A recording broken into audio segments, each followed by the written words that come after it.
4 जून के बाद मोदी सरकार तो बनेगी ही बनेगी। ये इंडी गठबंधन टूट करके बिखर जाएगा, खटाखट खटाखट। मैं आपको लिख के दे रहा हूं, 4 जून नरेंद्र मोदी हिंदुस्तान के प्रधानमंत्री नहीं रहेंगे। मैं Narendra Modi has led his party to its worst result in 10 years. The party has lost its majority. It can't form a government. Good evening. Ramjas Political Review welcomes you all to this panel discussion on assessing 2024 general elections. This is Piyush Rangra, Associate Editor at Ramjas Political Review and your moderator for this discussion. The results of the 2024 Indian general election has been a humbling experience for the ruling dispensation. The election marks a return to the era of coalition governance in India after a decade. While there are many takeaways from this election, we are here to discuss some critical topics with 4 dynamic minds. Our 4 themes for the panel are namely Subaltern Speaks, Decoding Eastern One-Sidedness, Uttar Pradesh Nahi Dekha to India Nahi Dekha, and Women Undercurrents. We are joined by Manav Dalmia, an upcoming student at Institute of Medical Sciences, BHU, Khushi Kukreja, Assistant Editor at Ramjas Political Review, who is majoring in Political Science, Ramanshi Dwivedi, graduated student in Political Science from Miranda House, and Maitri Shioran, student of Political Science at Jesus and Mary College. The panel discussion will comprise 3 rounds. The first round will be for opening statements by all our panelists, which will be timed for 5 minutes, and strict adherence is expected for the same. The second round will be for a Q&A session run by the moderator with the panelists, which will also be timed in total for 20 minutes. The third round will be an open Q&A round, open to the audience as well, which will be timed for 20 minutes as well. Now let us begin with the first round. Maitri to begin the proceedings with her topic on decoding Eastern one-sidedness. So good evening, panel and everybody. I am Maitri Shioran from Jesus and Mary College, currently majoring in Political Science Honours. And the topic I have been allocated was decoding Eastern one-sidedness of elections 2024 in India. I will discuss the one-sided results observed in the recently concluded 2024 elections, general elections along the eastern coastal states of primarily West Bengal, Odisha, Andhra Pradesh, and Tamil Nadu. Now let us firstly look at the changes that have been taken place in the national political dynamics that have culminated in the elections of 2024. The 2024 elections in India were marked by significant transformations in national political dynamics, primarily driven by growing voter dissatisfaction with the ruling Bharatiya Janata Party. The emergence of opposition coalition Indian National Developmental Inclusive Alliance further intensified this competition. Formed in July 2023, the India coalition united over 24 political parties, including major players like the Indian National Congress, Trinamool Congress, and Dravida Munnetra Kazhagam, aiming to challenge BJP's dominance. Public discontent with the BJP was fueled by issues such as unemployment, inflation, and poor handling of agrarian distress, leading to widespread protests, particularly amongst the farmers. Thus, India Alliance presented a united front with the leaders like Rahul Gandhi highlighting economic grievances, civil rights issues, and resonating deeply with the others, resulting in its success in the elections of 2024. Coming on to the electoral outcomes, the 2024 election results reflected the India Alliance effectiveness. Although the BJP secured 240 seats, it was forced to rely on coalition partners and fell short of seeking victory it had anticipated. The India coalition with 232 seats showcased a shift in the voter sentiment, demonstrating a desire for a more pluralistic governance models. However, the India Alliance now faces challenges in maintaining cohesion, given internal ideological differences and the varying regional interests of different parties in these eastern coastal states. Coming to the first northern eastern coastal state, that is West Bengal, here we have seen TMC's stronghold. In West Bengal, the Trinamool Congress maintained its dominance by contesting the elections independently, avoiding alliances that could have led to vote splitting. Mamata Banerjee's strong leadership and popular welfare schemes and initiatives such as Lakshmi Bandar and have significantly boosted TMC's appeal, particularly among the marginalized group. The TMC's success, marked by high winning margins, reflects effective campaigning and solid organizational capacity, or it also reflects the strong, major, stable voter base that TMC's has acquired over the years. In contrast, the BJP suffered several setbacks with its polarizing campaigning strategy, failing to resonate with the voters who preferred TMC's focus on local governance and welfare and regional interests of West Bengal. Coming to Odisha, we have seen BJP's rise amid anti-incumbency. In Odisha, the BJP's remarkable performance was a consequence of growing anti-incumbency sentiment against the Biju Janata Dal, led by Chief Minister Naveen Patnaik. The BJD faced criticism over governance inefficiencies and the prominent role of VK Pandian, a bureaucrat whose influence was perceived as excessive, that have been the major propaganda of BJP in contesting elections in Odisha. The BJP capitalized on these local grievances, securing 20 of 21 parliamentary seats, while the BJD's share saw a notable decline, signaling a clear preference of change among the electorate who wanted more regional development in the state of Odisha. Coming to Andhra Pradesh, that is TDP's comeback. Andhra Pradesh witnessed a dramatic comeback of Telugu Desam Party led by N. Chandraprabhu Naidu, who is set to become Chief Minister for the fourth time. The TDP's alliance with the Jan Seva Party and the BJP played a crucial role, presenting a unified opposition against the ruling YSR Congress Party. The TDP's focus on industrial development, employment, law and order contrasted sharply with YSRCP's welfare-centric approach, which has marred by the allegations of corruption and economic mismanagement. The electorate was drawn to the TDP's promise of leveraging national influence for state development, leading to a decisive victory in the state. Tamil Nadu and DMK's clean sweep. In Tamil Nadu, the DMK's clean sweep was the result of strategic alliances, effective governance, and strategic and successful countering of opposition narratives. The DMK-led India coalition benefited from the strong alliances with Congress recently and CPI and other regional parties, which provided a united front against the opposition of AIA-DMK, which had taken a back seat and have broken their alliance with the BJP. Popular welfare schemes and governance packets that emphasize social justice also resonated deeply with the electorate. BJP is initially and have been seen as the major Hindu party amid the Dravidian ideology that have been widespread in popularizing Tamil Nadu that led to the fall of BJP and AIA-DMK. Moreover, the split between AIA-DMK and BJP further fragmented the opposition, enabling the DMK to secure all 39 seats in the state. Coming to the major themes that have emerged from these elections in the eastern coastal states, we have seen that people today favor economic aspirations and regional aspirations. There was a clear voter preference for parties advocating development, industrial growth, job creation. Sorry, Maitri, sorry to interject, but we'll have to stop you right now due to the time barrier. Thank you. Yeah, thank you, Maitri. Piyush, are you here with us? I think he's facing some network issues, so I'll take over till the time he joins in. For the next speaker, thank you so much, Maitri, for this informative talk that you provided us with. For the next speaker, we have with us Manav Dalmia talking about UP Nahi Dekha to India Nahi Dekha, which is also the slogan of the Tourism Department of Uttar Pradesh. Manav, over to you. Okay, so good evening, esteemed members of the panel. My name is Manav Dalmia, and my topic is Uttar Pradesh Nahi Dekha to India Nahi Dekha, which basically deals with the surprising results in India's largest state. So we all know the results in Uttar Pradesh were a bit of a shock for all of us. Like literally, we saw a map like this, which really is not what one would have expected. But I think there are various reasons for this. The biggest reason for this is paper leaks. We do know that in January and February of this year, there was a massive paper leak in the police recruitment exam. 45 to 50 lakh students had appeared for it, and the fact that a paper was leaked for it or bought resulted in the loss of a lot of youth votes for the BJP. To estimate the strength of the youth vote, I did a hypothetical exercise.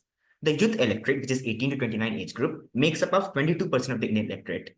And the youth turnout is more or less the same as the national average. So what I did was that I estimated a loss of 15% of youth vote from the BJP to the opposition. Because of the exam crisis, it is a fair estimate.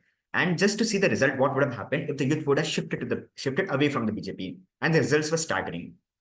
By just the shift of 15% of the youth vote, the NDA would have lost 22 seats, and the India would have gained 22 seats. This is a hypothetical exercise just to see what would have happened if a further shift would have occurred. But my point being that the youth vote is very strong. This analysis or this exercise really shows that the youth plays a very big role. And the fact that the youth had moved away from the BJP, 10, 5, 15, 20, maybe 30% of the vote going away from the BJP, away from the NDA, would have resulted them in losing a lot of seats, especially in a state like Uttar Pradesh, where every single seat is decided by narrow margins. Now, coming to the second topic, the second cause is BSP. We do know that the Bahujan Samajwadi Party, BSP, was a dominant force in Uttar Pradesh. But now I did another exercise. What would have happened if the BSP's vote had shifted to the India Alliance completely? It's a hypothetical exercise. If it had completely shifted to the India Alliance, 17 seats would have flipped. But if the BSP's vote would have completely shifted to the NDA, 31 seats would have flipped. Really, one side is 17, the other side is 31.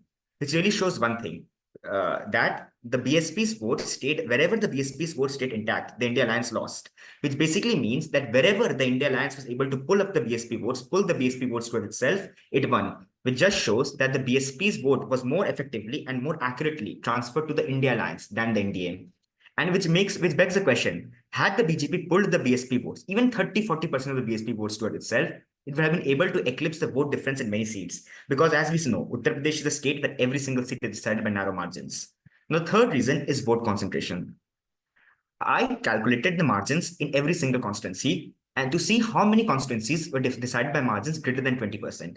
And to my surprise, 6 of the NDA seats were decided by margins greater than 20%, while just 2 India seats were decided by margins greater than 20%, which really shows that a lot of the NDA votes were in urban areas. The BJP's vote or the NDA's vote was highly concentrated in the urban areas, which allowed the India bloc to win a lot of rural seats. Like winning a seat by 1% or by 20% is basically the same. It just means that your 19% of the vote is being wasted. So had the BJP's vote been more spread out and not less and not concentrated, it would have performed much better.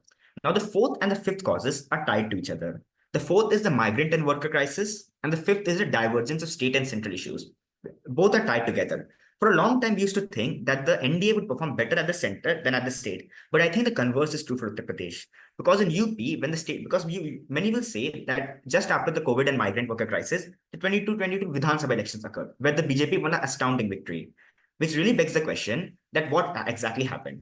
I think that when the state elections occurred, law and order was by far the biggest factor, which really helped the BJP. Now, when the Lok Sabha elections come, the central issues come, law and order is still an issue, but not as big of an issue as it was in the state elections. So in that case, the migrant distress, the agrarian distress, the COVID distress, the anger over the prime minister, anger at the prime minister for the COVID crisis really played a big role in the reason why BJP lost a lot of seats. And the last reason is microeconomics. We do know that we are going through a world where there are 2 wars going on. In such a condition where many economies are under recession or not growing, India has performed reasonably well. But the average person does not know that. The average person really cares about his pocket. So, and we really can't blame him. So in a state like Uttar Pradesh, in a state like Bihar, where every single rupee counts, where a 10% rise in potato can make a big difference. Small changes in microeconomics and income inequality was a big role why the BJP lost. There is a perception that the income or the Indian growth, the Indian economic growth is not evenly spread out. The richer people are benefiting more and the poor people are not so much. That might have played a big role. So these were the reasons, I think, but for the surprising results in Uttar Pradesh. Thank you, everyone. Well, thank you very much, Manav. I find it very relevant to mention that Manav Dalmia is currently a first-year student of I think MBBS at IMS Banaras in the university. His area of study is polarly opposite to what we are doing right now. Thank you so much for the analysis. Piyush, are you there with us to continue to take over again if your internet is working well? Yeah, now it's working well, I believe. Sure, I'll pin you to this chat and perhaps you can move on to the next participant. I would now like to call upon Khushi to discuss the topic women undercurrents. The topic is about the rise in women participation in Indian general elections. Over the past decade and a half, the women turnout has surpassed the men's turnout in Indian general elections. And also all the political parties in general are targeting the women vote through a variety of welfare schemes in their manifestos. So now I would like to call Khushi to present her case about the same. Thank you, Piyush. Hello, everyone. I am Khushi Kukreja, currently a student of Political Science and Economics at Ramjas College. I would like to start with the title itself, which says that women participation in Indian elections acts as an undercurrent. So, while like Piyush already mentioned that the gender gap has been closed in the 2019 election itself, while the gender gap in 1962 was around 16.71%, it had closed down to just 1.55% 2014, and now the women have slightly taken over the men voters in the 2019 elections. The main point which I wanted to discuss through this topic is why do women even turn up to vote? So it is very interesting to note that is my screen visible to you because I'm changing the page, but it's not visible, I guess. Yeah, the next slide is invisible. Is Yeah, it now it's visible now? visible. Yeah, now it's visible. So like I wanted to mention that there has been the gender gap disappearing. What I want to put forward with this is why are women showing up to vote? This comes interestingly in contrast with the lower female labor force participation. While we attribute that more women, when more females take part in labor force, they are more educated, more aware, and they have more exposure, and that leads to more women political engagement. But what's happening in India is the women participation in political activities is coming simultaneously with lower labor force participation. There can be multiple reasons of why women are showing up to vote, although these are all based on surveys by various think tanks and election commission, which also comes up with sampling errors. So I can't completely attribute to this. So one of the reasons can be a self empowerment hypothesis. It is a Western concept which believes that when women get more literate and have more access to resources, they act more politically, and their political engagement increases. Well, this cannot be attributed in case of India because we have seen more socially and economically backward women showing up to vote.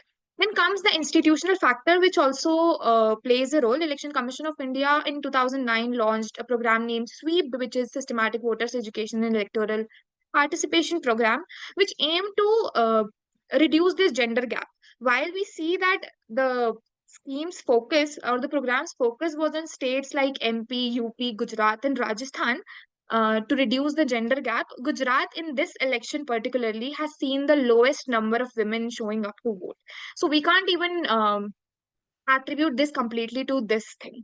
Women-centric schemes, on the other hand, women have now become a vote bank. All the political parties are turning up to women by different kind of political schemes. For example, Tamil Nadu, West Bengal, Karnataka, Bihar. These all states are very much advocating for women-centric and pro-women schemes. But even in the case of Tamil Nadu, we have seen just 0.24% rise in women voter turnout.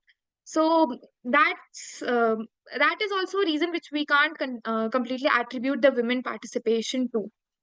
Other than that, we have also seen that there is no apparent correlation between women turnout and women winning the elections. For example, in the seat of Amethi, where 6.94% more women showed up to vote than men, still Smriti Irani lost. Same goes for the case on the seat of Fatehpur, where Sadhvi Niranjan Jyoti fought and more women turned up to vote, but still she lost her seat. Another reason, which I think personally, is that there is no particular study in gender politics focusing on the nature of women on the vote as a women as a voter. So the gender in politics study in India mainly focuses on evaluating gender imbalance in terms of voting and not women as a voter. Not just women, but men as a voter too.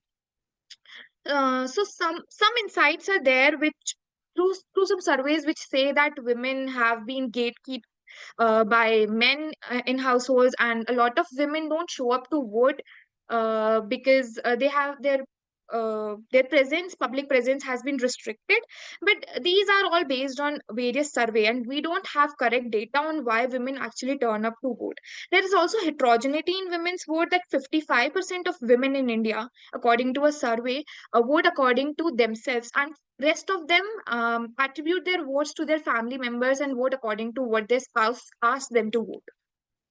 What actually I believe in this is the party's discourse on women is excessively one-dimensional. What I think is that in India, women are viewed as caregivers and individuals who must be provided for.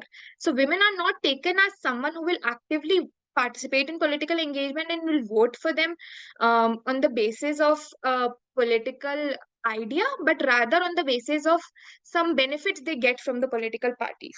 So this idea not only entrenches, according to me, patriarchal thinking, it also fails to identify women as a separate voter.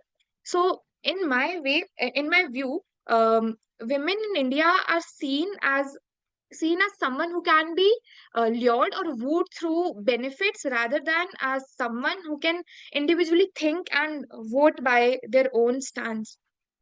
And yeah, if we equate political participation in India to not just showing up for voting, but also for participating as a candidate or winning elections or getting seats in the parliament, then we have got a long way to come. Although we have women reservation coming up, but that also comes with its own limitations. What I believe is that we actually need a theory of vote in our country, which is already present in the Western countries, which looks at how a voter votes and what makes people vote the way they do, and what is inciting them, what is their motivation behind voting for a particular party or for a particular leader. So I think there is a long way to go for us to identify women as a voter and draw strict parallels as to why women vote the way they do. Thank you. Thanks, That's Krushi, for your comprehensive analysis regarding women undercurrents in Indian general election 2024. Now I will request Ramanshi to speak on the topic of subaltern speaks. This election really, as Manav also pointed out, about the Dalit vote, splintering in the state of Uttar Pradesh, as well as all the caste coalitions that were formulated by the Bharatiya Janata Party, also splintering their vote, be it the Apna Dal's vote bank or the Nishant Party's vote bank, also going towards the India bloc. So here comes a question on the emphasis which needs to be made, which I think the ruling dispensation didn't make in this election, about what they'll do for the subaltern classes, which I think the India bloc understood better through the issue of constitution or even reservations for that matter in this general election. Now I would like to request Ramanshi to present her case on the same. Thank you. Hello, Piyush. Thank you so much. Thank you for having me here today. I'm very happy to speak on this topic. And I really am excited for the Q&A session because this is a very interesting topic. I've been waiting for this. And I would like to get started on the voting patterns and the shifts in voting that we saw today.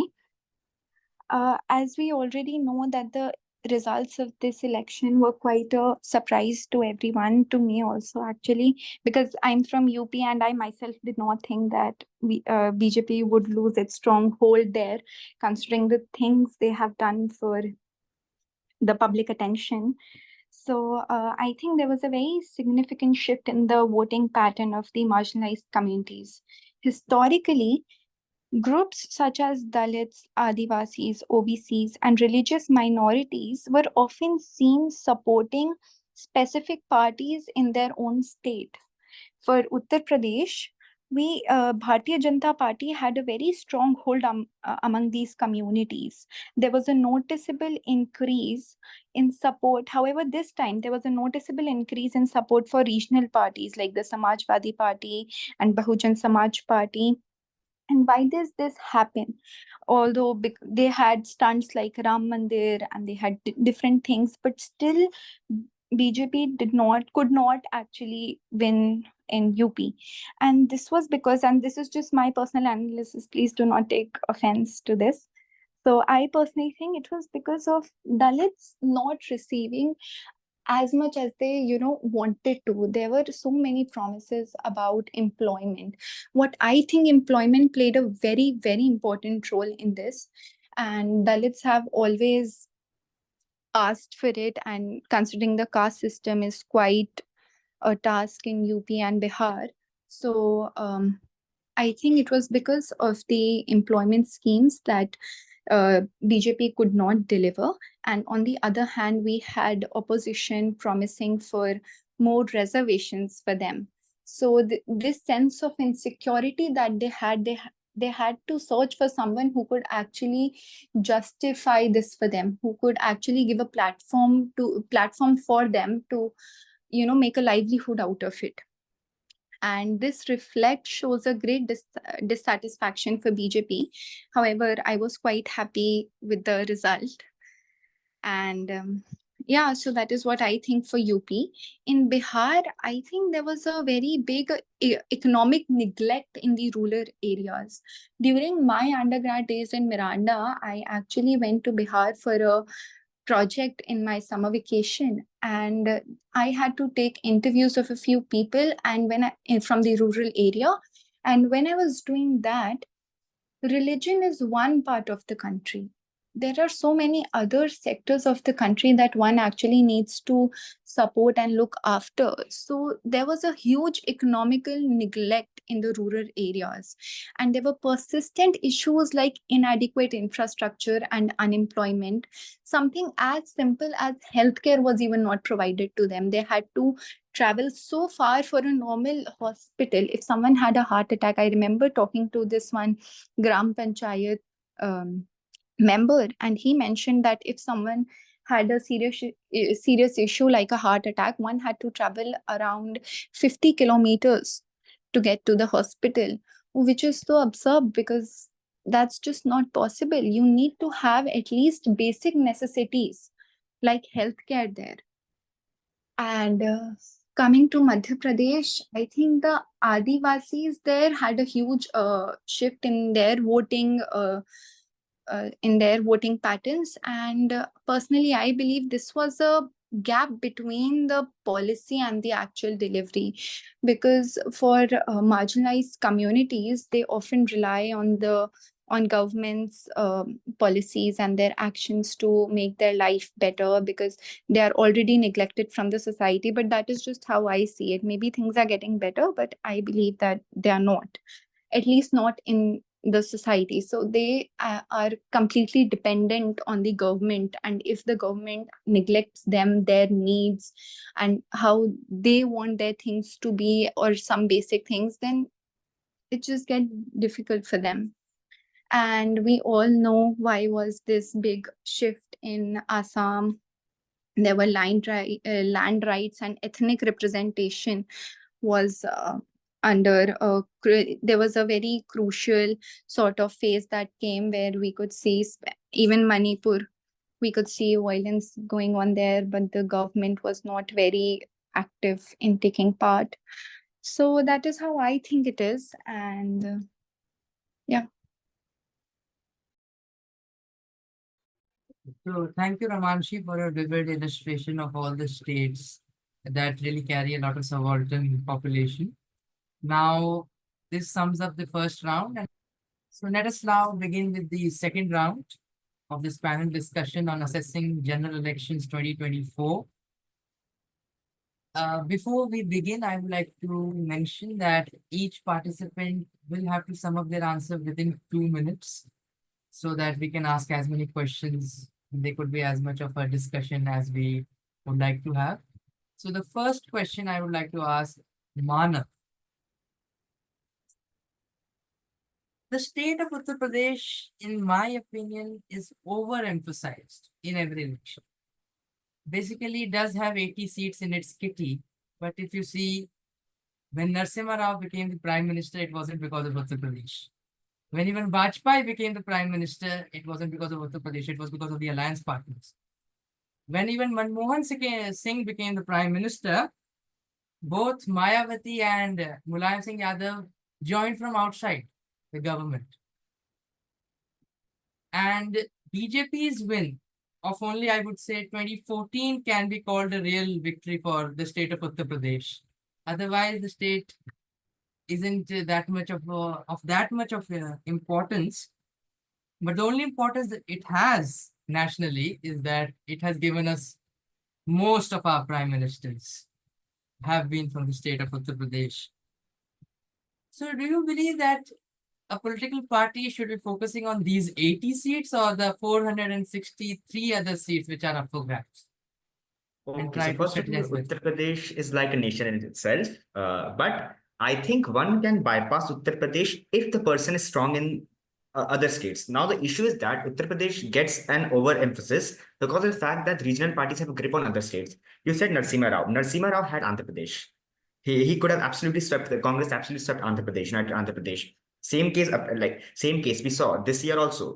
The BJP did not perform all that well in Uttar Pradesh, but it was still able to form a government. Why? Because of the fact that regional partners helped in. Whenever you want to form a government without regional partners, Uttar Pradesh plays a big role. In 2009, the Congress had a very stable government. It was because of the fact that they were able to scrap 20 seats from Uttar Pradesh, something that they really did not think could have happened. So I really don't think it is overemphasized. It is just because of the fact that it is 80 seats and because of the fact that if you get that jackpot, if you get that jackpot of Uttar Pradesh, because once the state flips, the entire state flips. Especially under the BJP rule, a lot of areas flip together. Like I was just seeing the results around Varanasi, and the entire area has gone to the Samajwadi Party. So if you focus on 3 to 4 areas in Uttar Pradesh, you will get the whole kitty of 80 seats, and you won't need to rely on any single regional partner. Otherwise, it's back to the era of coalition politics. The reason why the coalition politics ended was because of Uttar Pradesh. BJP would not have been able to form 2 single majority governments without Uttar Pradesh. So I think I really don't think. Another thing. The thing is ki, the thing that Mayawati and Mulayam Singh Yadav, they were very popular leaders, despite the fact that they were the chief ministers of just one state, because it was the state of Uttar Pradesh. So I really don't think that it's overemphasized. It's just that it has 80 seats, and if you once you get the grip on those 80 seats, you really don't need anyone else. Yes, thank you, Manav. I think Piyush is facing some issue again. I think. Thank you very much for this explanation. But then we get to another. I think Ramanshi Dwivedi would like to comment on it. Would you like to move further, Ramanshi? You had Yes, raised. I would agree with the speaker before me. He is very right that if you get Uttar Pradesh, you don't need anything else. But that's the realistic side of it.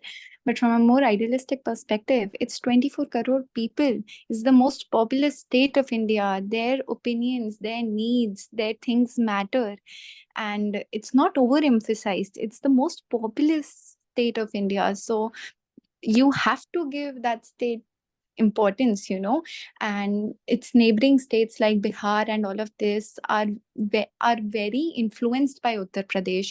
The people have very similar cultural um, perspectives to things, and they are very similar in itself. It's ऐसा है जैसे बस एक border से अलग किए हुए हैं, and it's nothing else. So I personally believe that Uttar Pradesh needs to be given the importance that it has now. Right. I think Manav would like to say something, and Piyush is back, so he can take over from me.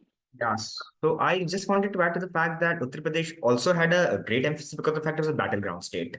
Like something like Madhya Pradesh, something like Gujarat isn't really given that much of emphasis because the elections there are usually one-sided. I won't say one-sided, but like the elections lean in a particular direction, to the direction of a particular party. On the other hand, Uttar Pradesh is a battleground. Every single party knows that it has a chance in Uttar Pradesh. And I think that is might be one reason why it gets so much of emphasis. So now I would like to ask a question to Maitri on the state of Andhra Pradesh. The state of Andhra Pradesh is an interesting example of a yo-yo politics kind of a scene in which in the previous election, one party swept the whole state.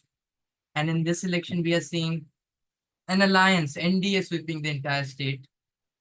So what do you think is the reason for it? Are the people dissatisfied with the bifurcation? Or will they ever vote for the Congress in the near future? Or will the politics swing around these two regional parties, YSRCP and TDP? So what's your analysis on that take? Uh, Basically, coming on to elections of 2024, the major themes that I've highlighted in I'm really sorry. I'm really sorry. Your voice is not audible, Matri. Could you please try coming closer to the mic? And there is another thing that I want to state that if any of you have any question, please keep it with yourself. Once Piyush is done asking his questions, we'll move on to all of you. You can raise your hand and we'll provide you with an opportunity to ask the questions. Matri, please try to be slightly closer to your mic so that your voice is audible. Thank you. Is it audible now? Yes, it's perfect. Coming to the elections of 2024 in Andhra Pradesh, see, I have highlighted the part that people today are voting for the parties that are emphasizing on the economic development and major regional concerns and aspirations of the state. So, as coming to the Telugu Desam party that have won this, it has basically won this entire support of the population because of its strategic alliance with Palwan Kalyan's Janasena party, and BJP also played a pivotal role because this coalition strengthened the opposition, allowing for a unified campaign against the entire opposition, and has also highlighted the major three parts that are governance, industrial development, and employment generation.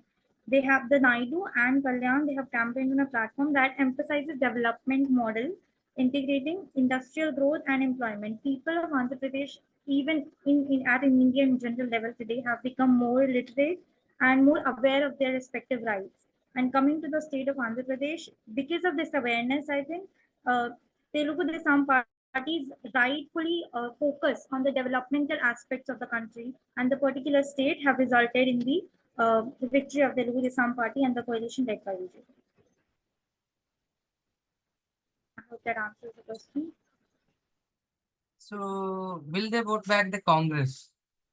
Or India again has emerged into an era of coalition after the 2019 elections this time because of the India bloc emergence and rising dissatisfaction with the BJP and the ideological politics that have been occurring in the country. So I think to some extent, if Congress pinpoints the right paths that it has done in the 2024 elections in the other states comparatively, it might result in their greater support.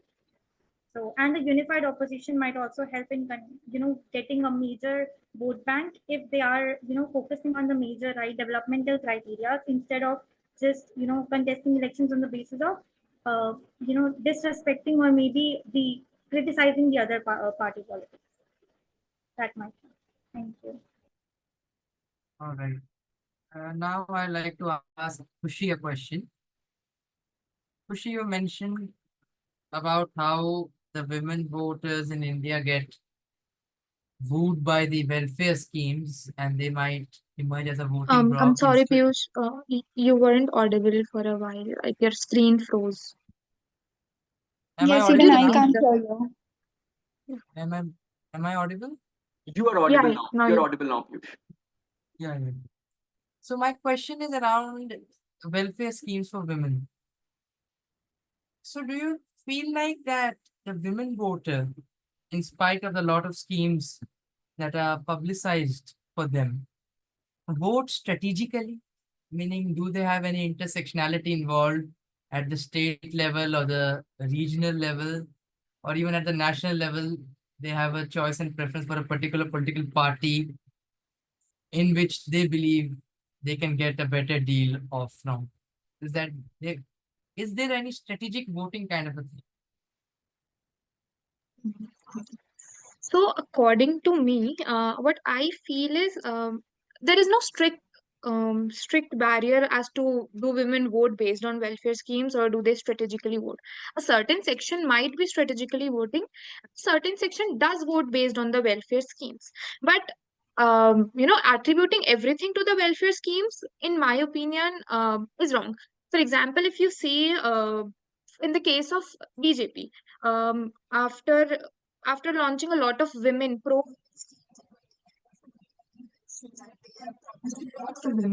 I'm sorry, Khushi. I think your voice is cracking. Can you speak something? is it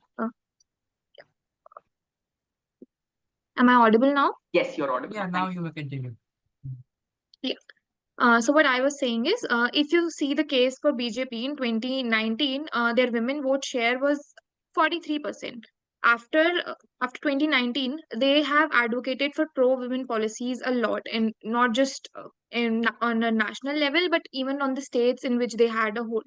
Even after that, the vote share has been stagnant. So still, even in 2019, the women vote share was 43%, and now again it is 43%. So you can't solely attribute the women voters that they will be voting for a party if it provides women-centric or pro-women schemes, because, like I mentioned, they come from a protective view. So the political parties or the leaders think and they act as a fatherly and brotherly figure to women, and think of women as caregiver and someone who needs to be protected, which is not the case with all the women in the country. So a lot of women um, who have received autonomy and who have received education, are literate and are aware, do strategically vote. Yeah, that's. All right. Thanks for your response to that question. I would now like to come back to Manav on an interesting aspect of the state of Uttar Pradesh. As he mentioned, Uttar Pradesh is a nation in itself. Manav, there's a region of Uttar Pradesh which no one talks about. This is the Bundelkhand region. It's the southernmost, you could call the belt of the districts of Jalon, Jhansi, Hamirpur, and these are districts.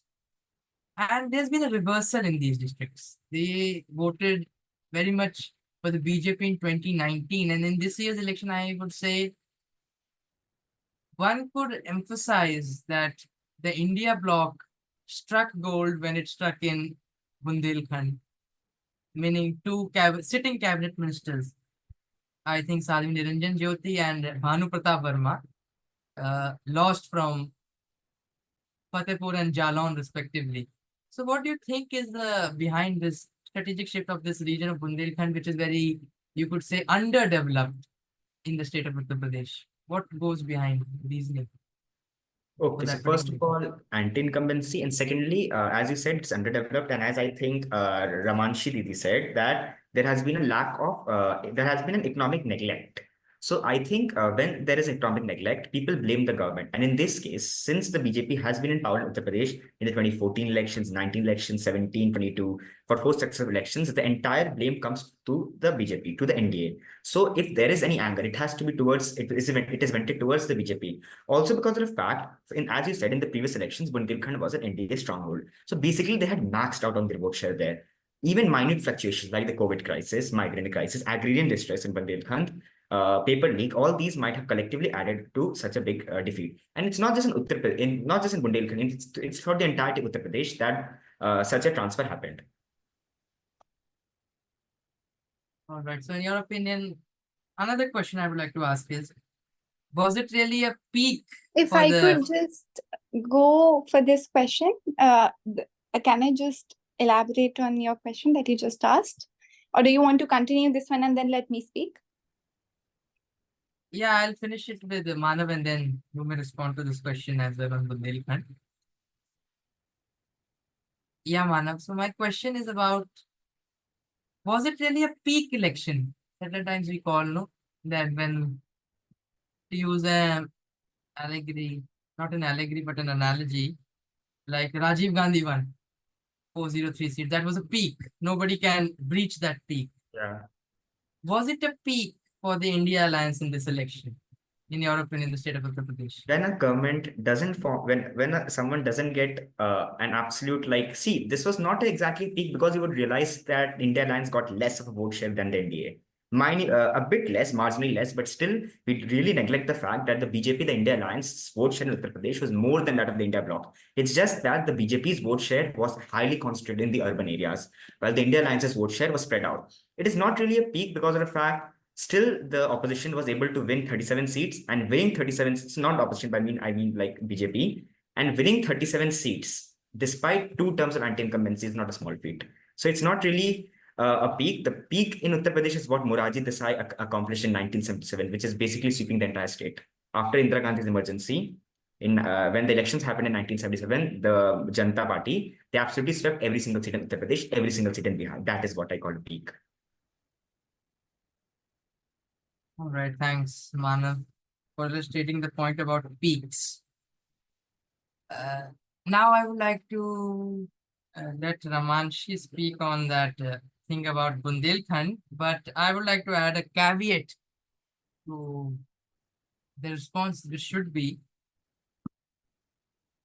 She mentioned that there was economic neglect, but I think there was a neglect in the party as well. Of Economic the neglect in Bihar, if I may add. I was quite yeah, careful about what I was saying.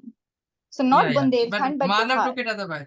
Yeah, yeah. But I understand. I definitely understand economic neglect in Bihar.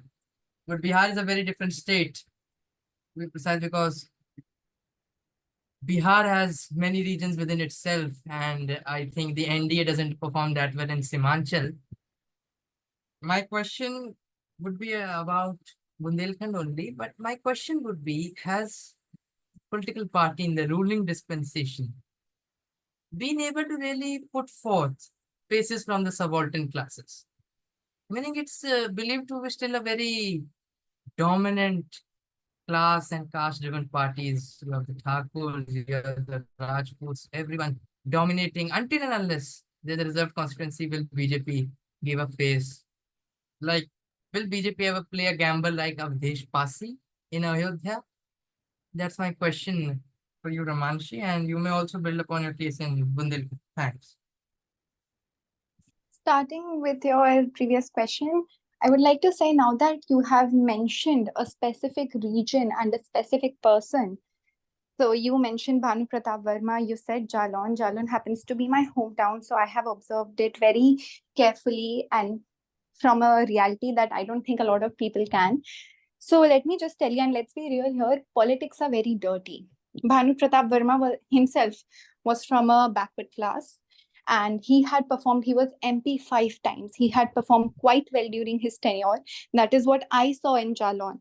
I keep visiting there, and if you talk about economic neglect in Bundelkhand, then no, I would not agree with you, because the amount of development that Bundelkhand saw, the amount of jobs that Bundelkhand saw, specifically government jobs, and it is because Jalon is not a very big district. I mean, it is a big district, but generally you have your family spread out all over, so you know what is going on in each area.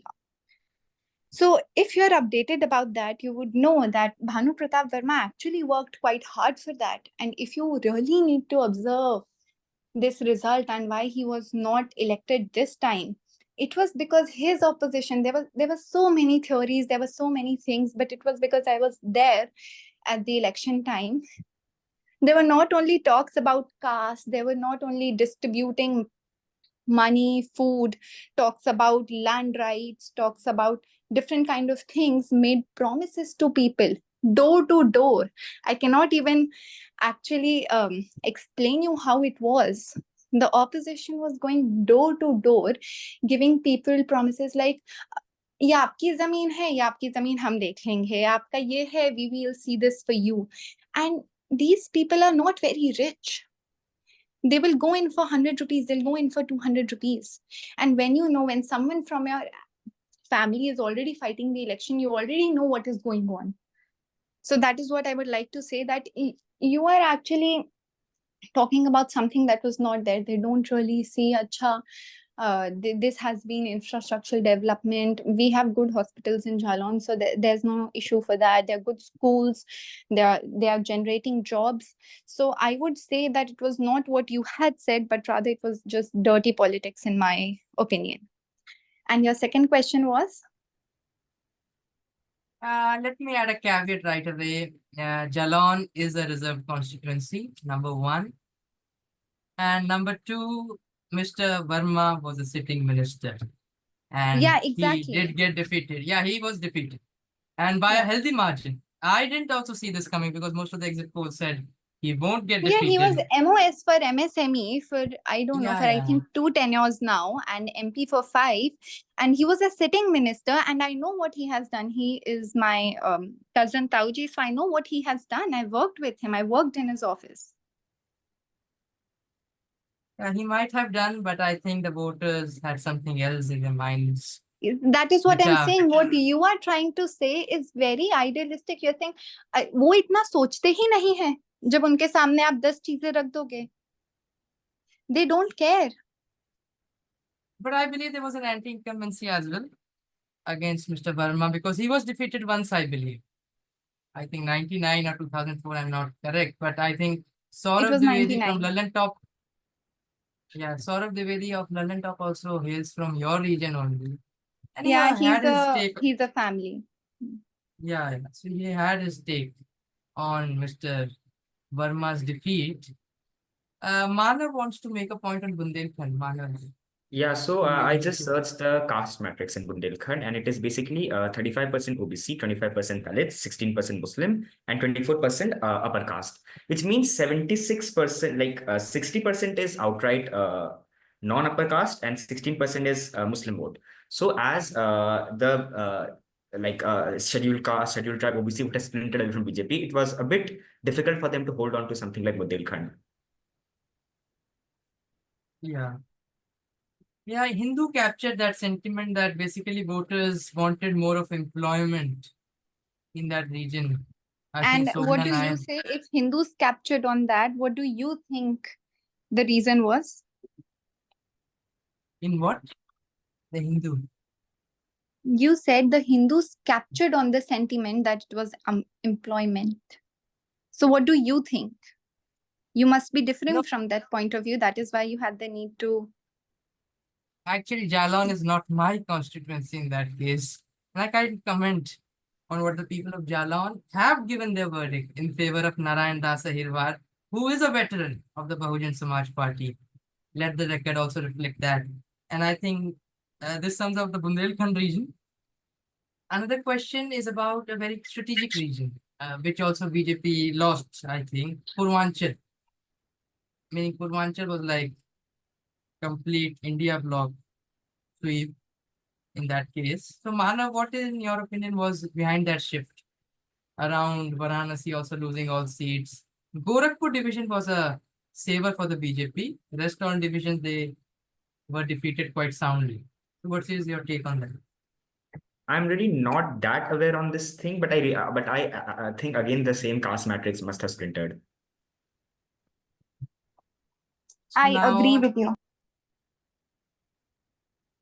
I think I so would in your like to, opinion, the cast. Piyush, I think I would like to divert the focus of the whole conversation from Uttar Pradesh to some other topic, perhaps something that is more is quite aligned, it runs parallel with the same arguments, and perhaps we had this particular subtopic on Hindutva as well.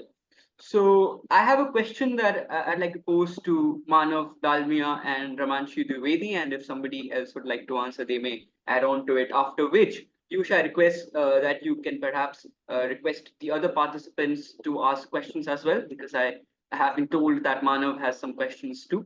Uh, what does this election tell us about Hindutva in general? Do you think this ideology will sustain for the next 30 to 50 years, given the fact that it has been unable to consolidate votes for the Bharatiya Janata Party? First, I'd like Manav Dalmia to speak, after which Ramanshi can follow and Piyush can moderate further. Thank you. Okay, so I would like to say that this election proved that caste is still the biggest factor in India. We living in urban areas don't really realize what role caste actually plays. I think that Hindutva, its future, I have no clue what its future will be. It will be very interesting to see how the BJP takes these losses. Like, does it double down on welfare politics? Does it double down on caste politics? Or does it actually try to unite the Hindu umbrella again? The uniting the Hindu umbrella was what got BJP the win in Uttar Pradesh in the first place.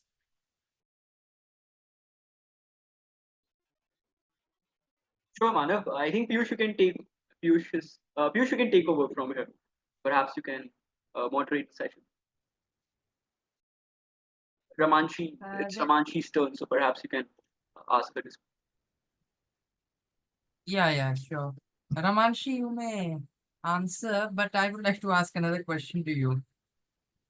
You mentioned about the tribal vote going to the BJP for strongly in Madhya Pradesh, I believe. Am I correct?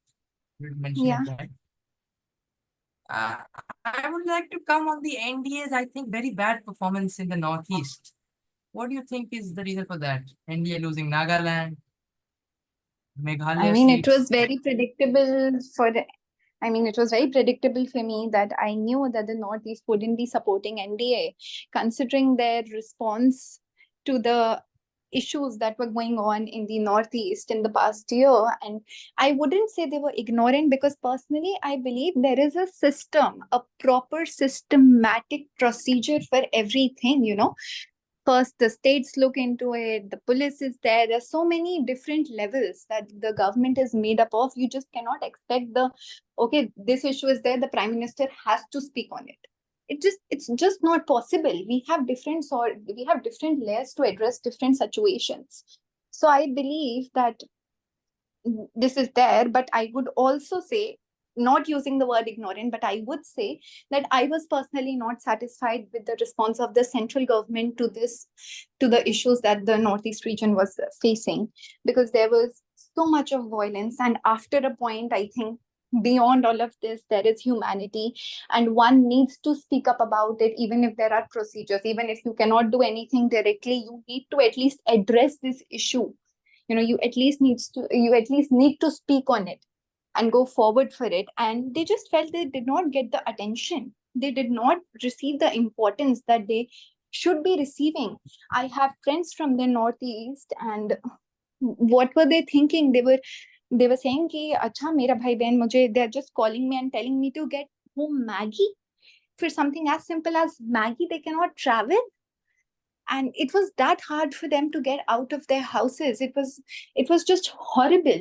And when you listen a friend of yours telling you that this has been happening in my home or in my area, and people are facing this, then you understand that how important it is to actually look into this, even if the central government cannot actually just work their way through it ekdam turant se, but at least they can make them feel seen. At least they can give them this relaxation. I'd like to stop you right there, I believe. Yeah, that pretty much sums it up, in my opinion.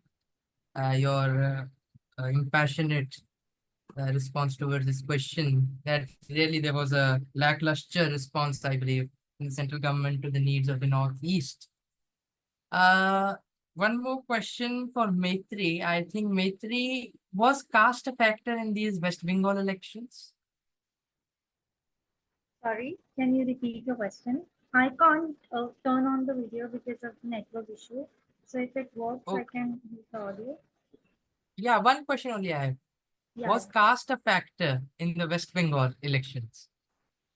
See, coming to the West Bengal elections, Trinamool Congress has dominated the state for more than 10 years now. Coming to the caste factor, inherently BJP does play on caste factor a lot, but most importantly, the regional domination of Trinamool Congress is grassroots level of domination in the West Bengal has resulted in its victory. Caste did play a role, but I would say a marginal role as compared to the Trinamool Congress grassroots level of insurgency and activeness towards the people of West Bengal. See, in West Bengal, I have seen, because I partially belong to the state of West Bengal. There is even RSS is working there. CPIM is also there. Communist political parties, Marxism, it's all very prevalent in, West Bengal. So I think ideological rifts and differences matter more in West Bengal in comparison to caste. And, women participation has also resulted majorly because of the fact that the primary CM of the country, of the state, is Mamata Banerjee, a woman. So I think women participation, ideological rifts and differences, as well as the needs of the marginalized and subaltern class groups has helped, resulting in TMC's success and victory as compared to the caste factor. Thank you.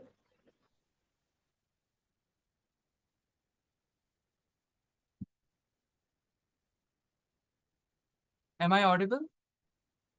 Yes, you are. Does that answer your question? Basically, yeah, it does. This one was a fairly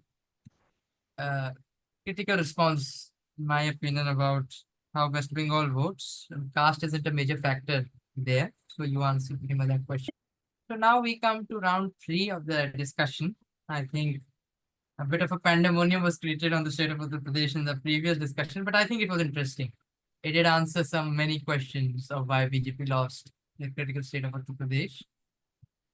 Now I would declare the floor open for all the panelists as well as the audience to ask their respective questions. They may raise their hands first, then I'll recognize them.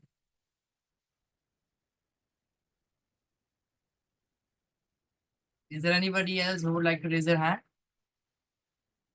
We can perhaps go one by one. Right now, you can grant Manav the permission to speak. After which, if somebody would like to cross question him, they can take over. So Manav, the floor is open to you now. You may I ask a have a question. question from Matri Didi. She said that anti-incumbency played a big role in why Naveen Patnaik was wiped out. His party was wiped out from Odisha. So I have two questions there. The first question is, why did anti-incumbency factor now and not for the countless elections before this? Because he has been in power since 2000. So there have been 1, 2, 3, 4 multiple elections. So why did it suddenly play a factor in this election and not in the previous elections? The second question I have from her is that anti-incumbency played such a big role in Odisha that the BJD won 0 seats. Why did it not play a big role in West Bengal? So your both questions are in context with Odisha elections, if I'm not wrong. Hi, am I audible? If you can go a bit louder. Now am I audible? Yeah, now that's the right volume. You may now begin. Yeah, so Manav asked me questions both in context of Odisha, if I'm not wrong. Right, Yeah, Manav? one is Odisha and one in West Bengal. Okay, so basically coming to our anti-incumbency sentiments, this long tenure of Chief Minister Naveen Patnaik and his government facing a mounting anti-incumbency sentiments, this was fueled by the widespread dissatisfaction we have recently seen with the governance and an emerging narrative that emphasized this entire need for change, because many voters, because of the recent literacy rate has been increased, many voters expressed frustrations with the perceived ineffectiveness of BJD over the years, which has culminated in the party's poor performance across its constituency in the recent years, as compared to the previous years. And coming to the second part of the question, West Bengal, can you just repeat your question once again regarding the West Bengal? Okay, so my question was that if anti-incumbency played such a big role in Odisha that the ruling party did not win a single seat in Lok Sabha, why did it not play a role in West Bengal where, as someone said, the Trinamool Congress has been from the grassroots, like has been from top to down? The Trinamool Congress has been from top to down. If you have seen in recent elections, there has been violent, uprisings even in West Bengal during the elections. If I'm not wrong, leading to, there has been since Trinamool Congress has been into the grassroots level, people there also, I would like to highlight a major part here. When I've talked to the local population there, most of the educated middle class people, they are not in support of Trinamool Congress. But there in West Bengal, it is not safe for people to even publicly come out and oppose Trinamool Congress as a whole. So I am not saying this on my account, but there have been the local population, especially the educated ones, they have highlighted the authoritarian part of Trinamool Congress as well. Coming to the subaltern areas as well, Trinamool Congress has grassroots levels. And because BJP was not able, or any other opposition party has not been able to reach that level of, or to filter out that level of connection and strength and influence over the local people, it has been resulted in, anti-incumbency has not been that strong or major factor in West Bengal as compared to that of Odisha. And even I would like to highlight this part that I think current president is from Odisha only, if I'm not wrong. So that fact also might played an important role in garnering support for the current ruling party of the country.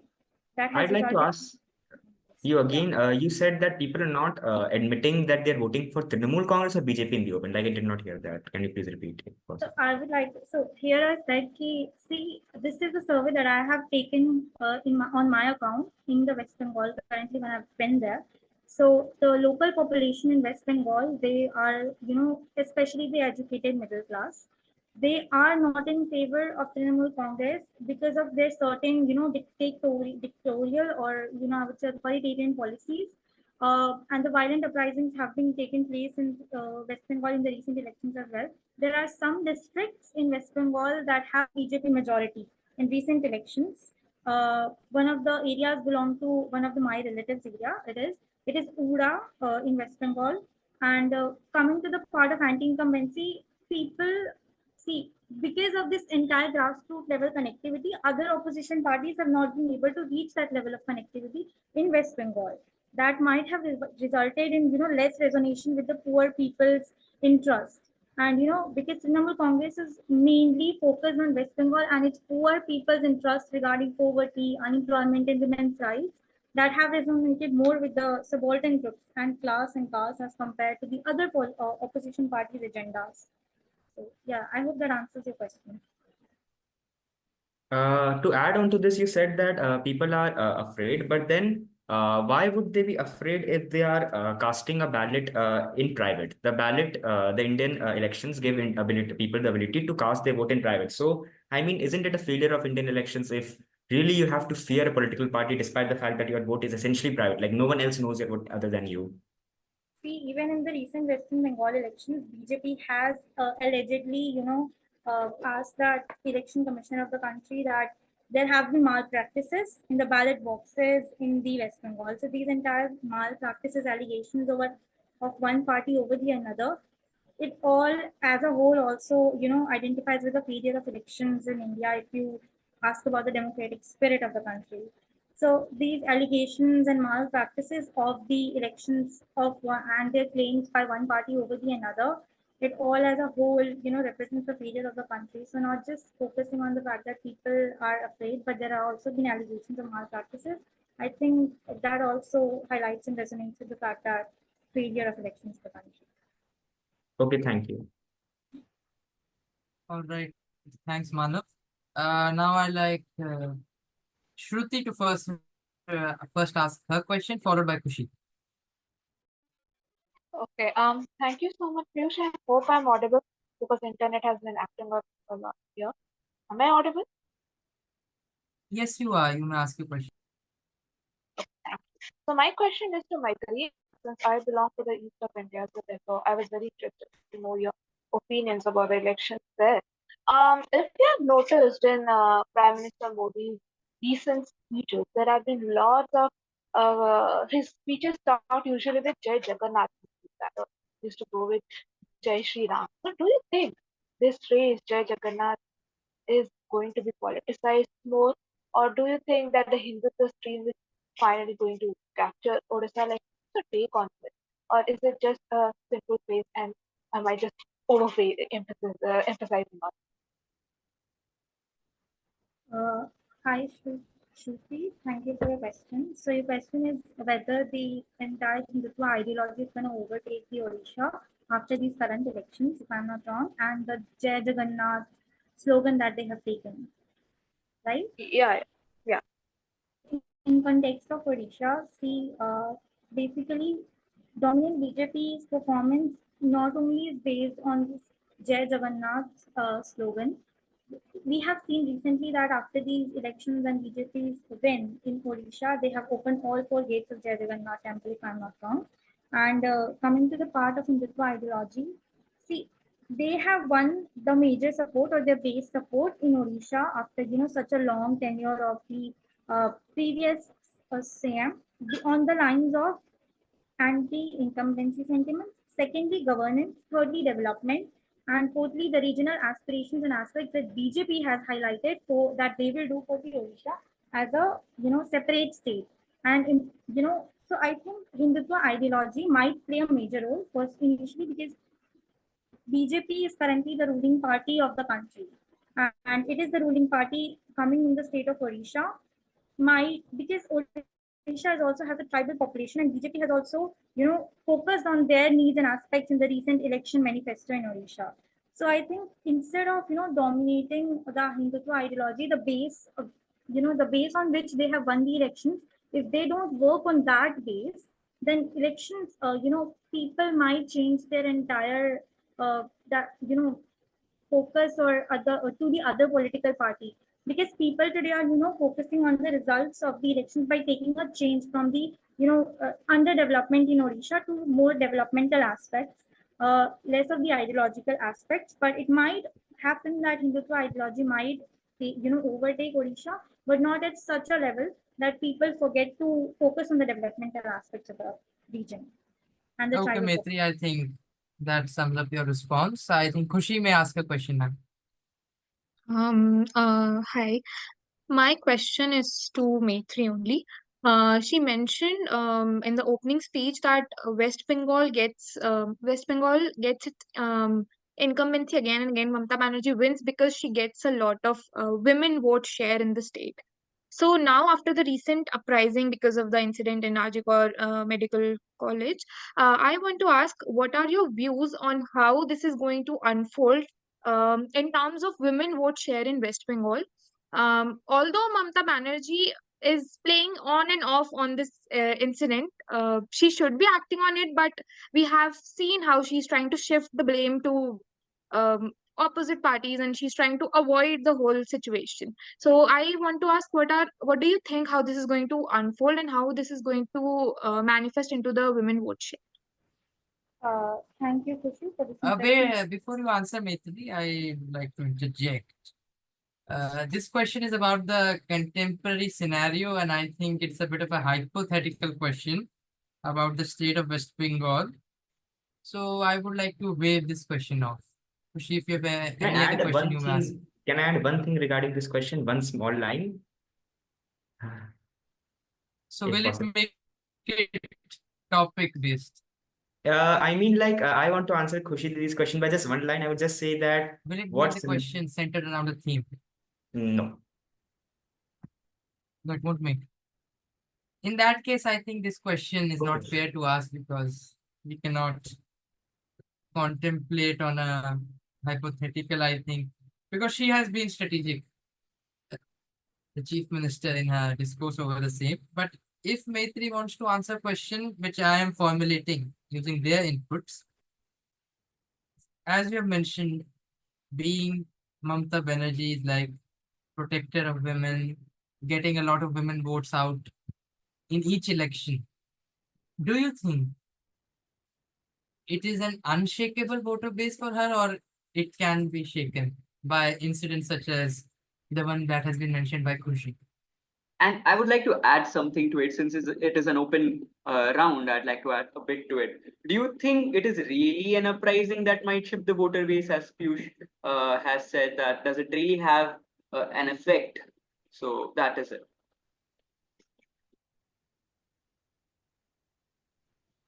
Okay, so the question is regarding the recent Kolkata rape case in West Bengal and its future implications for the elections in the West Bengal on Mamata Banerjee's party, right? Have I formulated the question right? Now the question is like this, consider it to be a hypothetical based question, basically, that her voting base, vote bank is in the women, and there's an incident like this one that has taken place. Will it really shift her voter base in its entirety, or even some percentage of vote shifting to the other side? Will that happen? What's your understanding of the same? Is it unshakable or shakeable? The women vote in West Bengal. I think it is shakeable to a lot of extent because we have witnessed current scenario, there have been, so much long-standing CMs in different states, but they have been shakeable and their voting support has been shakeable, resulting in BJP's coming in Odisha and, and subsequently other states as well. So coming to this entire voting bank, since Kolkata rape case and other, I don't think Mamata Banerjee have anticipated this, rape case to be a larger national level rape case. I think that is why she has not been, she has been on and off again on this entire case scenario, and CBI is taking, strong measures in this case scenario. This resulted in, this also reflects the political dynamics because CBI is under the central government, BJP. So I think, by taking in case the entire research, and investigation on this case, BJP is trying to get some amount of voter bank in West Bengal as well. And, coming to this entire that women vote bank is shakeable in West Bengal, yes, it is because, current scenarios have changed. People have been educated, they have been literate. So even though this rape, even if I think the scale of the participation of people throughout the country in against this entire rapist scenario has also highlighted women solidarity throughout the country. That might result in the shakeable response of the women in the Uh, upcoming elections as well. I have a follow-up question. This is basically a national outburst regarding the current case, and it is indeed required as well. In my opinion, there should be an outburst like this to emphasize over certain key issues that still remain unresolved in our society. But Sandesh Khali also happened just before the election. It wasn't able to really change the narrative.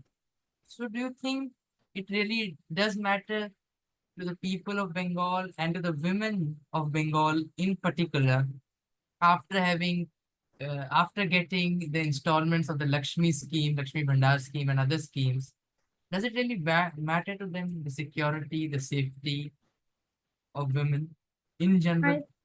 I think it will matter until or unless the implementation, I think implementation aspect of these schemes also play an important role in the state and in the country as a whole, because these policies, even though they have been stated by the government, until or unless they are implemented and people actually see the result of these policies, I think then only it will result of their entire mindset or opinion regarding these political parties should be reflected in the upcoming elections as well.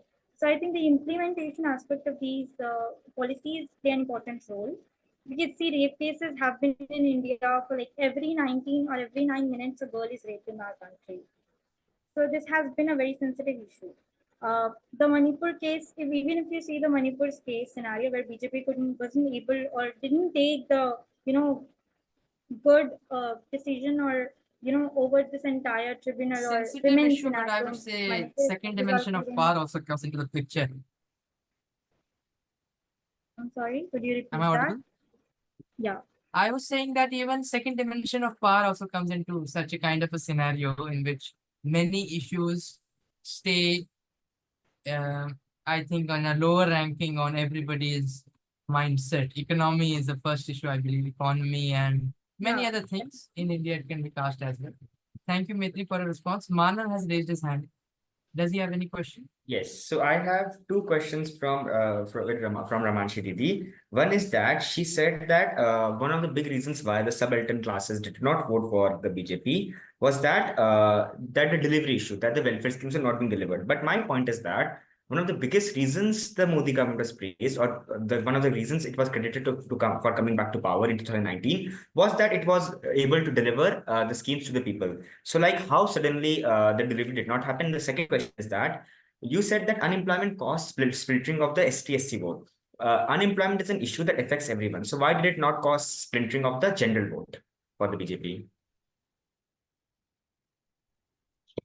To address your first question, you said, if I'm not wrong, I could not hear you properly. There's some issue with my network. Could you just repeat the first part and then say the second part after I'm done answering? Okay, so the first part is that you said that one of the biggest reasons why the lower caste did not vote for the BJP was that they had a delivery issue. The welfare schemes were not being properly delivered to the people. But wasn't one of the biggest reasons why the BJP came to They power? came back in power. Yeah. Okay. Yeah. Yes, Okay. it I was because understood. of the delivery thing. Okay. So I think that you are right. They did come back in power because they were doing their job well enough in the first tenure. But I personally think that they were quite overconfident by the time they got over with their second tenure. And the thing that they said, their whole campaign was built on Apki Baar 400 Paar. So I think it was too ambitious for them to actually think that. And if they were so perfect, they would have just received what they were wanting. Okay, thank you. And my second part was that you said that unemployment was the reason which caused splintering of the ST/SC vote from the BJP. But Yeah. unemployment is an issue that affects everyone. So why didn't it cause splintering of the general vote? Okay, I'll tell you. So again, I do not mean to offend anyone, but there were two things that were going on simultaneously during the BJP campaign. And it was quite a big issue. It was when Congress started saying that if they won, they would take up the reservation up to 50% or 60%. This is what one of their main points were in their campaign. So, and obviously BJP was not looking out for that. And reservations are always a convenient choice for people around us. I mean, that is what I'm trying to say. I'm not blaming them or anything like that, but it is obviously better for them. That is what I'm trying to say.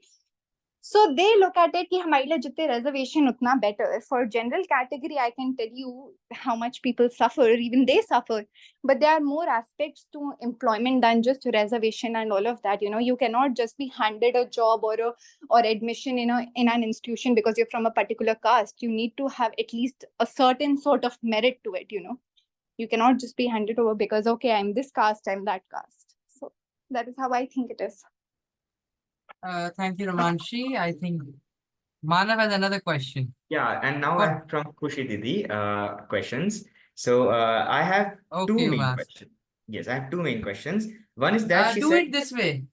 Okay. Do it this way. Ask the first question, let her answer, then ask the second question.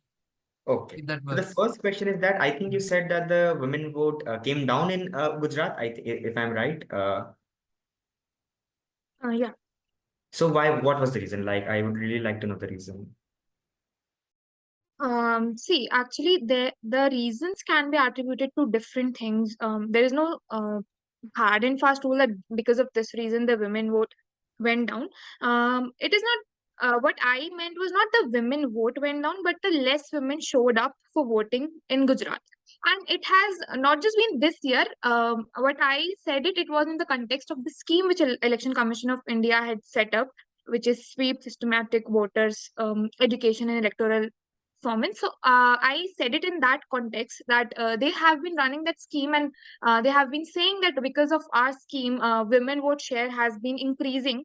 The government has been saying that, but even though government says that it's an own, you could say, then the women have shown less participation in political engagement. So do you think it's because it's in the state of Gujarat, which is considered a BJP stronghold? Like there might be an like sentiment that I don't. It's not because it has been situated, but I was pointing out to an irony that the government itself says that because of us, the vote share has been increasing amongst women, and in their own den, the women have showed up less for voting. It was more of an ironical statement than fact. Okay, and another question is, you said that the BJP's women vote has remained stagnant at 43%, I think you said. So, like, do you think they have maxed out on the women vote, or do you think there is still scope for getting more, like, getting a greater women share in women of the women vote? Could you please repeat the first part of the sentence? Yeah, so you said that the women vote has remained stagnant for the BJP, 43%. So, do you think that the women vote has maxed out for the BJP, or do you think there is still scope for improvement? See, there is always a scope for improvement if the party is willing to improve. So, the point is, it's not BJP specific, but all the parties, in my opinion, come up with this idea that women are to be appeased with policies.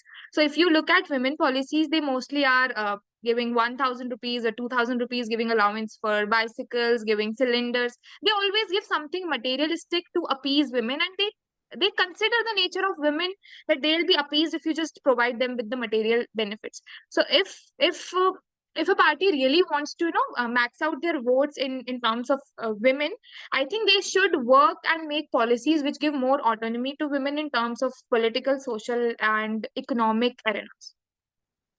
Okay, and that's how they can.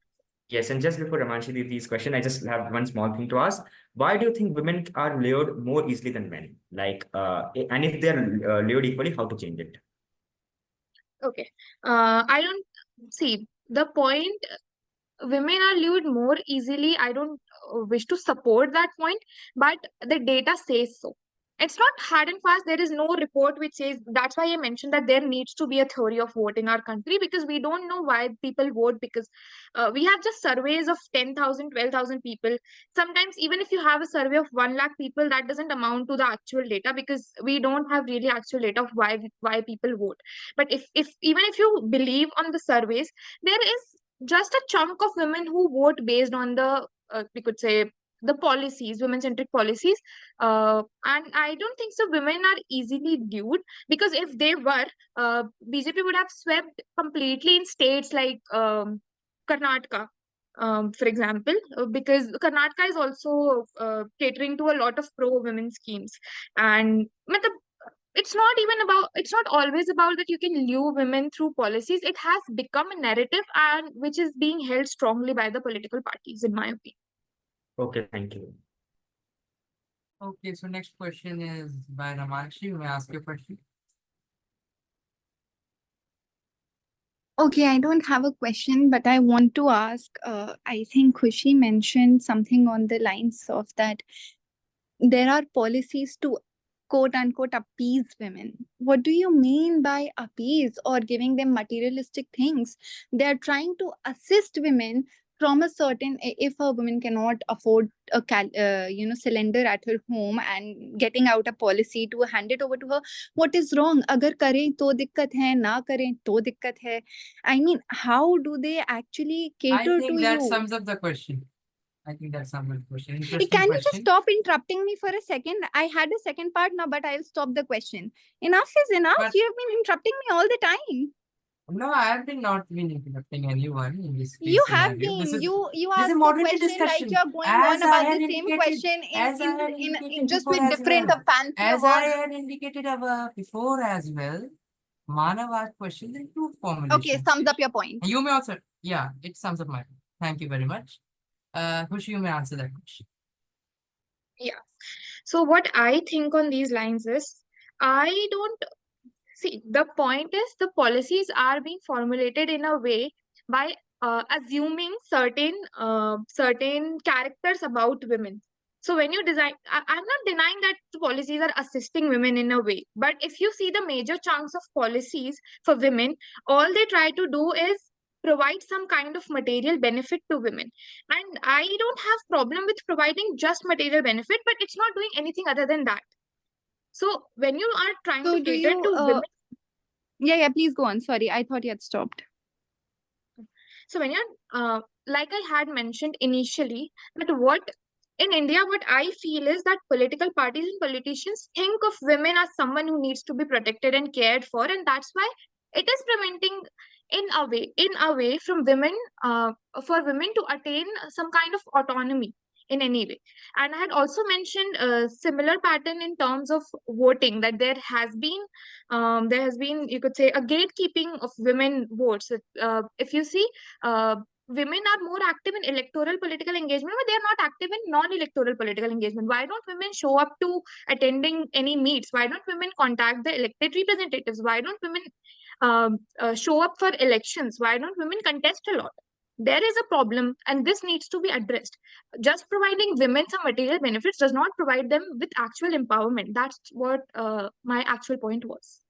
You are absolutely right, and I do understand your point. But reservation in Gram Panchayat, reservation in Parliament, educational institution, workplaces, they also count in for something. Now, I'm not saying that they are not societal bounds to women and the family is not allowing them, or let's say just the family is not open-minded. But do you not think that the government is doing everything they can, especially in this sector? The women empowerment sector specifically, that they have worked out a lot for it, be it workplace or elections, politically, socio-economic things. They are doing what they can do. They cannot be going to each house, knocking on the door saying, please let your daughter do that. It is something that is integrated in the society. And that's Before I that's come in, Yeah. this question will be waived, not to be answered. I think this question has a difficult connotation to it, meaning special government works for women, just one government works for women, or many governments work for women. So I think this question should be waived because it varies from the topic. Yeah, Maitri has a question. You may ask Maitri. Yes. Hi, Khushi. I have a question for you. See, recently, there have been political initiatives that have been aimed at increasing female voter engagement, but they have shown mixed results. For example, programs like Ladli Behan scheme were designed to appeal to women, but their overall impact on actual voting behavior has been limited, demonstrating that the targeted political strategies they need better implementation and alignment with the women's need, because there has been, decline in, female voter turnout in 2024 as compared to the 2019 elections.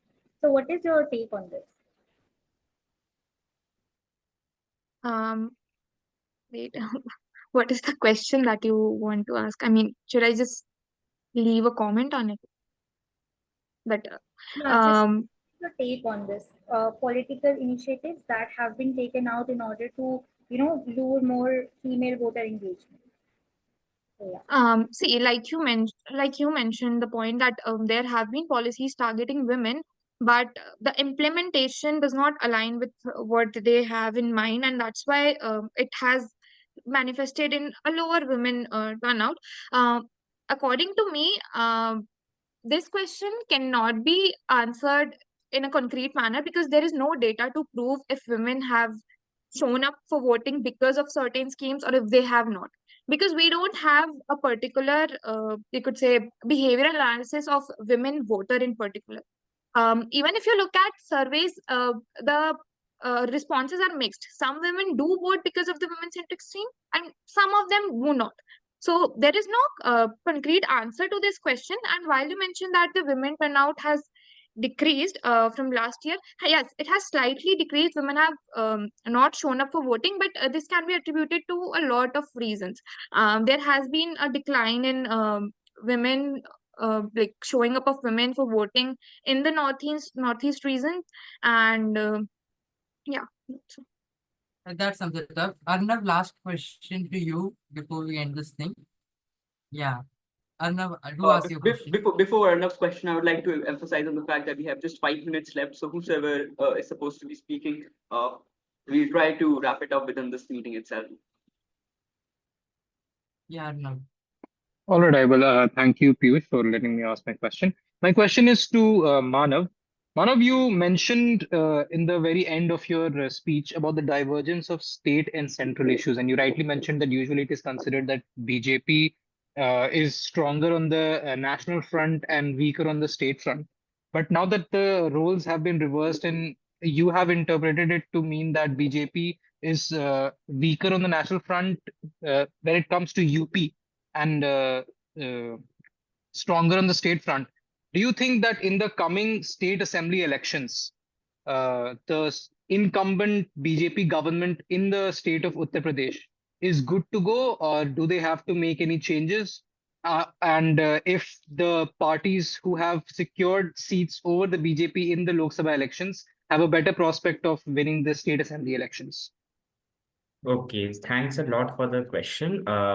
I think I would not want to make a definitive prediction regarding the elections, but it's a long way from here. But then I would really like to say that BJP's winning ticket is law and order. As soon as law and order becomes the front and center of the election, they are favored to win. But then this election has showed us one thing, that UP is anything but predictable. Today, we might say that, because of the fact that they lost in the Lok Sabha elections, they'll easily lose in the state elections. But that's not really true, because we don't know what might happen. Maybe the BXP may ally with the BJP. We don't really know exactly what is going to happen. But regarding what changes they need to do, yes, they need to be a little less overconfident, as I think Ramanshi Didi said, that they really need to be a bit less overconfident. They need to really understand the issues on the ground from the starting. If they start saying that, okay, this time we'll get 400 out of 400, that's not going to work. You have to come from the sense that you need to win, not that you're already winning. Once, because the BJP needs to realize that now they have a very strong opposition in the Samajwadi Party and Congress. So first of all, that, and secondly, they have to work their caste metric. Caste is unfortunately is the single largest. People really don't vote on economic indicators. A lot of people really vote on caste indicators, so they need to work out their caste arithmetic. And one thing I want to add is that they need to they need to really emphasize on the local leadership and not the national leadership. All right, thank you so much, Manav. So now comes the time for giving the closing statement of this engaging panel discussion on assessing 2024 general elections. It has been a kind of an enthralling experience. We had some exchanges in between, but those are parts of a healthy panel discussion, in my opinion. And I would like to thank, first of all, Manav for an engaging presentation.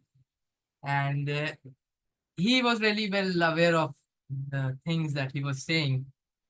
And that makes for an, what I would say, well-read panelists, and well done job from Manav's side. Maitri also did a nice job in explaining her point of view. There is scope for improvement in certain arenas, in my opinion. Khushi had a really interesting take on women undercurrents, in my opinion. Very much academic her presentation was. And it is indeed a proud moment for Ramjas Political Review. She was our representative on this panel discussion. I like to add, Ramashi was an interesting participant as well. She really presented her part of the story to the best of her abilities, in my opinion as well. Now coming over to the key critical takeaways from this panel discussion. First topic on my mind is about subaltern speaks yet again. Subaltern speaks, I think the topic wasn't really seen through the lens which I would have liked for it to be showcased, that in each state of this country, people of the subaltern classes gave a different verdict. In some states, they voted in favor of the NDA. In the other states, they voted in favor of the India Alliance. Why was that the case? I think the major scenario in that case was, in each state, there were certain regional issues that mattered much more to the public than the constitution in some states, or reservation or employment in some others. Coming back to Uttar Pradesh, dekha nahi to India nahi dekha. Manav's point, the concluding point which he gave to, I think, Arnav's question. Uttar Pradesh is the most unpredictable state of this country. And the question can be answered, in my opinion. It's not a pivotal state, meaning you can form a government without it as well, because it has a lot of regional forces at play as well. I think the resurgence of the Samajwadi Party really showcases that we can't claim regional parties to be dead in Indian politics.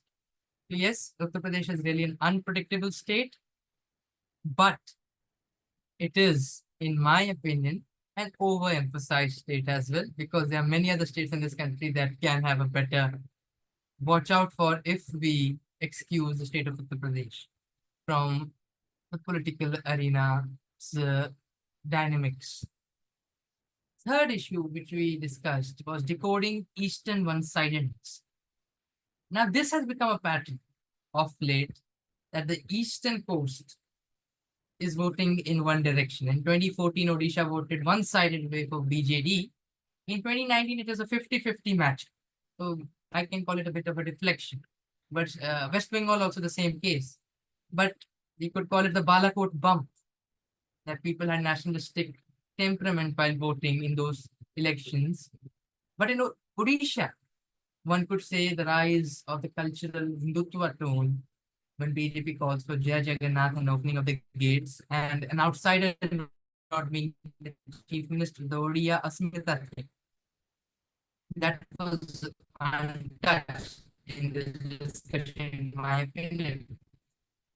The state of West Bengal, it has 42 Lok Sabha seats, yet it goes under the current, never in full display in the national arena. Same goes for Tamil Nadu. Because, we say it or not, these are ethnically different states. The reality of the political environment is as such that you need to be, in order to rise as a national figure, a speaker of Hindi in general as well as in particular cases. Andhra Pradesh is really seeing interesting political developments. Once we had YSRCP entirely sweeping the state. Now we have the TDP, Jan Sena, and the BJP entirely sweeping the state. But what we need to watch out for is a conclusion about economic development. But there is another conclusion to draw about, is political vendetta. The people generally don't like political vendetta. I think that was a missing point. The arrest of Chandrababu Naidu, and what role did it play? specifically in the community votes, and Jan Sena being a community-based party is also a thing, I think, which went under the radar. It wasn't caught necessarily well. So that sums up the decoding Eastern one-sidedness part of the story. Last story, I think, has to be, yeah, in Maharashtra as well. We didn't touch Maharashtra as such because Maharashtra, in my opinion, just like Uttar Pradesh, was another overemphasized state in this election. Because battles are not won where there is a lot of media focus. Battles are won in states like Bihar, Odisha, where there was a lot of media focus, but yet the amount of response that a particular party was able to generate was enough for them to form the government. I think the last topic that the coordination was on. Yes, I think I have summed it up pretty much. Lastly, I would like to mention about a topic that went under the radar as well, was the banker states of the BJP. The states of Gujarat, Madhya Pradesh, Chhattisgarh, and now a new addition to this banker state list can be Odisha as well, if the BJP holds on to this performance in the next Lok Sabha election. So the former three states basically have been consistently voting for BJP. And you could say that it is because of these states that BJP ultimately crosses the 200 mark in every Lok Sabha election. So it is important that we have a look at this particular corridor as well, from the east to the west, in order to gain a better understanding of the Indian political scene.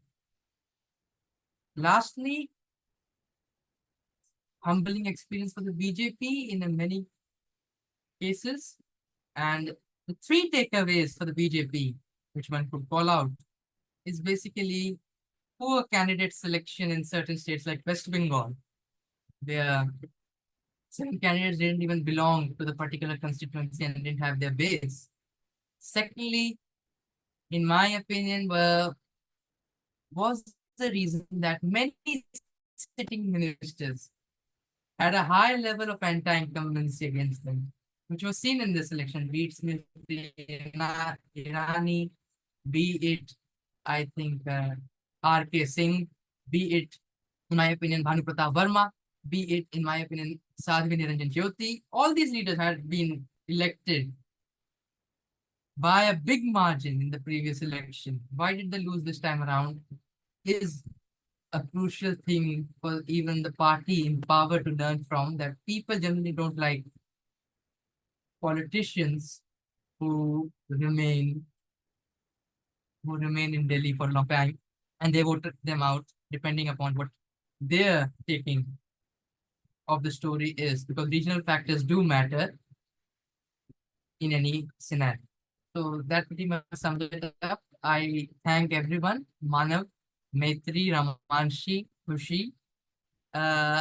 Interesting panel and interesting observations we got from this panel. Always there is a scope that we chance to discuss these things yet again if another election takes place in the long run. Thank you very much.